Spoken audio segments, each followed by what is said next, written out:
That shouldn't be allowed. This is my son. Shahi Tharoor of the Washington Post.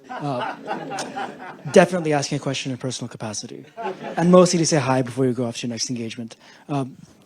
Raise the mic. Mostly to say hi before you go off to your next engagement. I'm curious, though, on this tour you've been on, various countries in the Western Hemisphere, have any of your government interlocutors asked you to show evidence of Pakistan's culpability in the initial attack? And what do you say to the repeated Pakistani denials of having any hand in the initial attack? Okay, well, I'm very glad you raised this, Ishant. I didn't plant it, I promise you. This guy does this to his dad. Very simply, no one had any doubt, and we were not asked for evidence. But media have asked, and so you are speaking for your tribe in that in 2 or 3 places, media asked this question. Let me say very clearly that India would not have done this without convincing evidence. But there were 3 particular reasons I want to draw your attention to, all of you.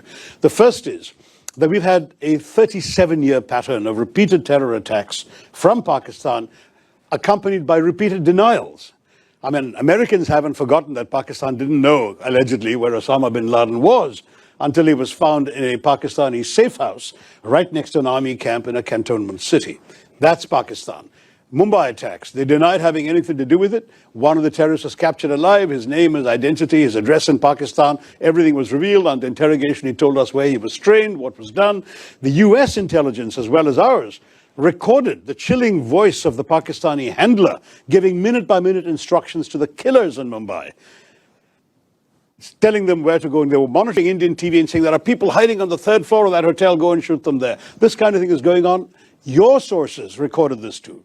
So we know what Pakistan's all about. They will dispatch terrorists. They will deny they did so until they're actually caught with red hands. That's the first. So I agree you're going to say, but that's circumstantial. Sure. Second point. The moment this happened, within 45 minutes or so of this happening, the terrorist attack, a group called the Resistance Front claimed credit. Who are the Resistance Front? They're a well-known proxy front of the Lashkar-e-Taiba, a banned organization listed by the United Nations, listed by the US State Department, which enjoys safe haven in the town of Muridke in Pakistan. The Resistance Front, evidence about the Resistance Front and its doings was presented by India to the UN Committee on Terrorism in December 2023 and repeatedly again in 24. But the problem was, of course, Pakistan too is a member of that committee. The Resistance Front was not listed by the UN, but its identity was known and publicized. These people then claimed credit within a time span. There were no media present when these killings took place. Most of the world hadn't even learned about this when they claimed credit. So that was itself a smoking gun. They repeated that claim 24 hours later. And having repeated that claim 24 hours later, then their handlers must have woken up to the gravity of this and told them to take it off their site. So they did. But the fact is, the credit claim was on record and the world has seen it. Third, when the first strikes happened on the terrorist camps, funerals were conducted, including for members of some of the key organizations, the Jaish-e-Mohammed in particular, and the Lashkar-e-Taiba. The funerals were conducted and photographs have emerged on social media showing Pakistani generals and police officers in uniform attending these funerals, being conducted by relatives of these terrorists. So we're looking at 3 concrete pieces of evidence as far as India is concerned.